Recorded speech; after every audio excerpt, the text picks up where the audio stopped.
All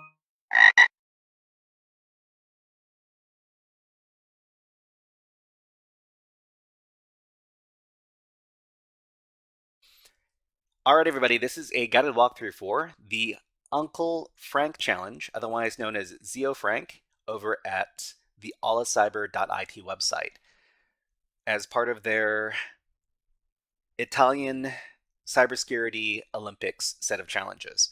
So the challenge description says Uncle Frank has a nice site, but to find the flag, you have to be an administrator.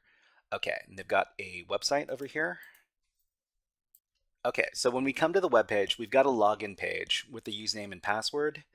Okay, and it says login. Don't have a login, we can register. So one important thing about this challenge is that we need to look at the challenge description carefully, because when you look at the challenge description carefully, you're going to see that there is an attachment that you can download.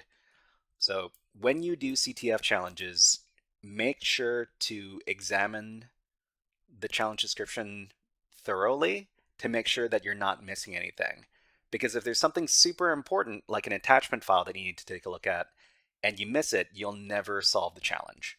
So click on the attachment, that's going to download the file, and then what you can do is you can put it back in your own directory. You can unzip it and you can take a look.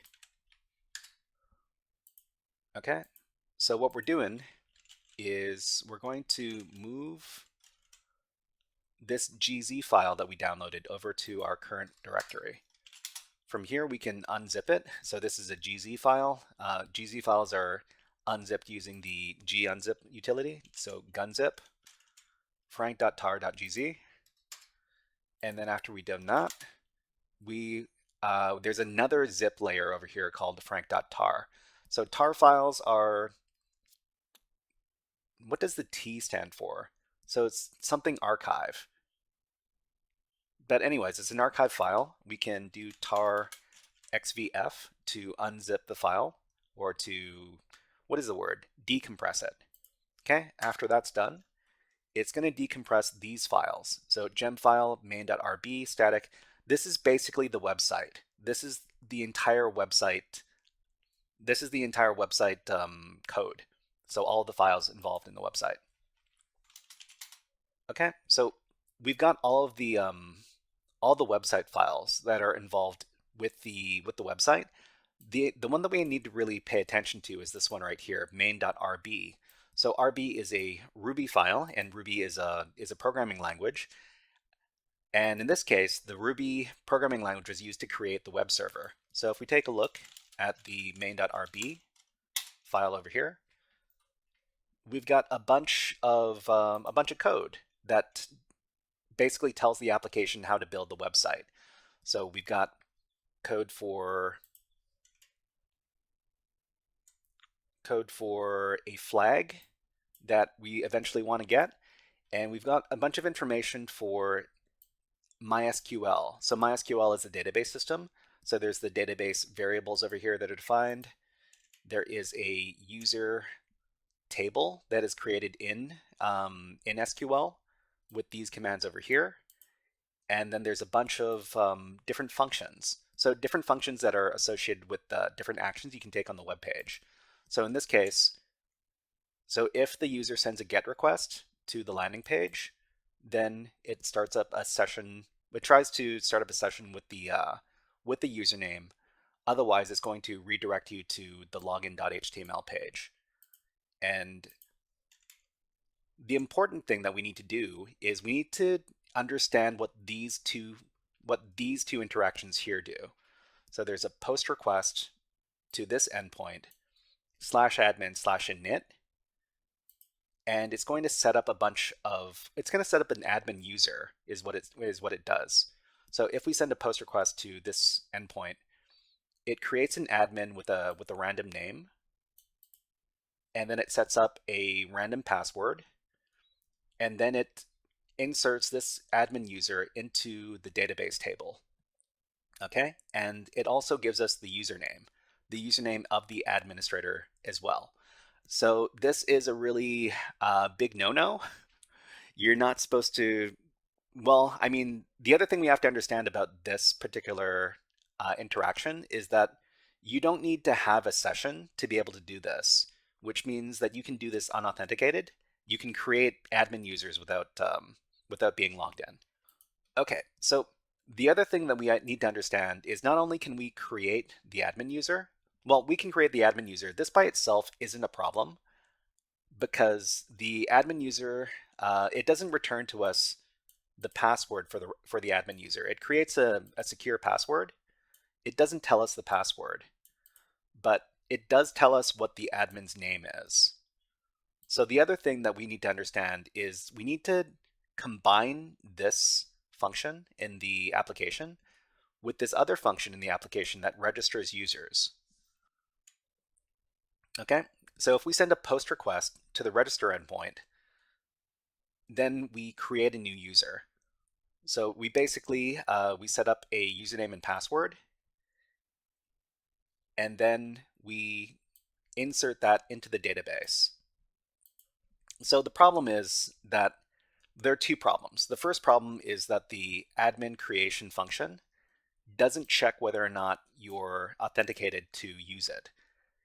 The other problem is that the register function doesn't check if the user exists or not, which means you could take whatever admin user you create over here and you can re-register them with another password.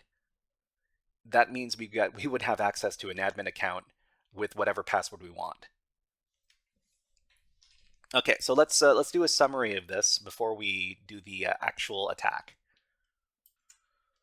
So in certain CTF challenges, there are source code files to download and analyze. We must always read challenge descriptions carefully. If for some reason you skipped straight to the website and you didn't take a look at the challenge description, you might have missed this and you would never be able to finish the challenge. So we're talking about the source code analysis. So in the source code files, we find out that the web app is running on Ruby code. So the server is actually running on this file right here, main.rb. So what we're dealing with here is a web app vulnerability known as broken access control. So the broken access control is in this admin user creation function. So this app includes an unauthenticated function that creates an admin level user. This by itself is not vulnerable since the response doesn't include the password for the account. The only thing that happens when we run this function is that it gives you the name of the admin user that you create. But the next function, which is used to register new users, doesn't check whether a username already exists in the system or not before creation. Which means that we can overwrite the password for a created admin user account by using the register function. So let's go ahead and do that. So back at the application here, we can actually send a post request to admin init by using our web browser. So this is the way we would do it. So just copy this and go back to the web browser and replace login.html with admin init. Okay, so this doesn't create the admin user because this is a GET request by default, but we can go back into our web developer tools. So click on your web browser in the corner, go to More Tools, Web Developer Tools, and we can go over to the Network tab over here and then reload the page.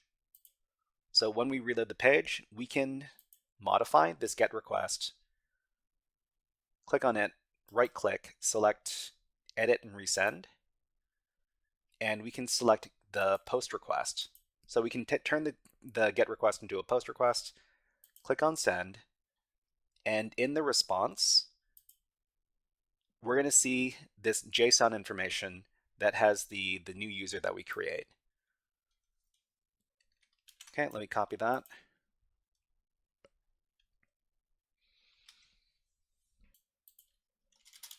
Okay, so we've got our username. The username is this. So we discovered that the register function, it doesn't check to see if the user is already in the system or not. So what we can do is we can grab our created user, admin user, go back to the application, and then we can register this user with a different password.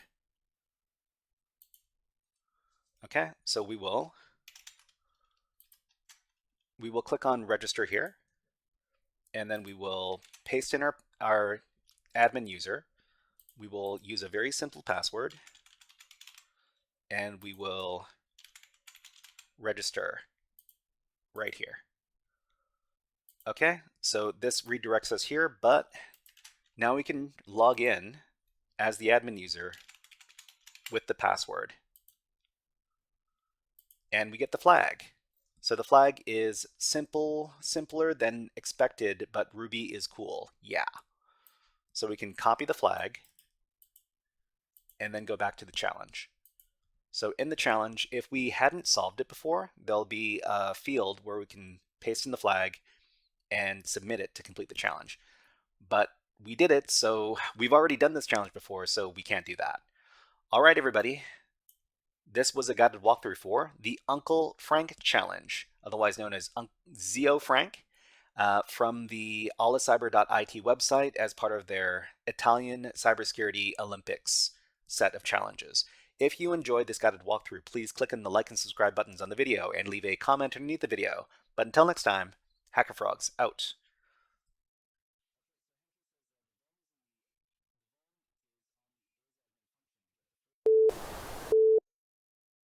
Hey there, HackerFrogs! Are you enjoying this workshop? Learning new concepts and skills? If so, there's a way you can support the channel, and it's totally free. Just click on the subscribe button below the video. Also, click on the like button, and if you have questions or comments on this workshop, please leave them below the video. Thanks for listening. And now, back to our scheduled programming.